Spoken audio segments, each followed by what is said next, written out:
You can use Print Selected to Catalog to create a handy thumbnail reference of your designs. If you aren't currently in the design library, either click the Design tab up here or click Manage Designs. I'm currently in the Designs folder of the Hatch Embroidery folder, and I've done a search for bird, and I've sorted by name. So these are the ones that I want to include in my catalog.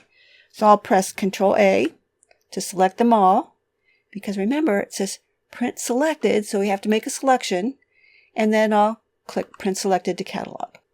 Now we have a few choices here to make.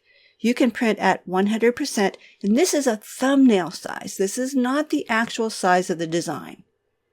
You can choose to print just thumbnails or thumbnails and summary.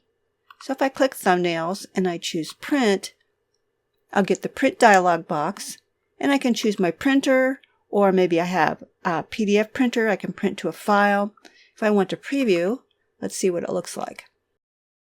And here you can see what just thumbnails looks like. I'll close that, go back to the design library. They're all still selected. I'll go to Print Selected to Catalog, and this time we'll try thumbnails and summary. So I'll click Print.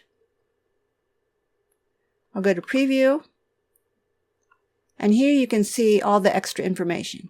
You get a thumbnail image of the design name, and you'll get some basic information such as stitch count, colors, and dimensions, and a little bit more. So right now we're in Print Preview, and if I click Print Now, it's going to go to my default printer. If I want to print a PDF, I'll need to go back here, Print Selected Catalog, click Print, and choose my PDF printer.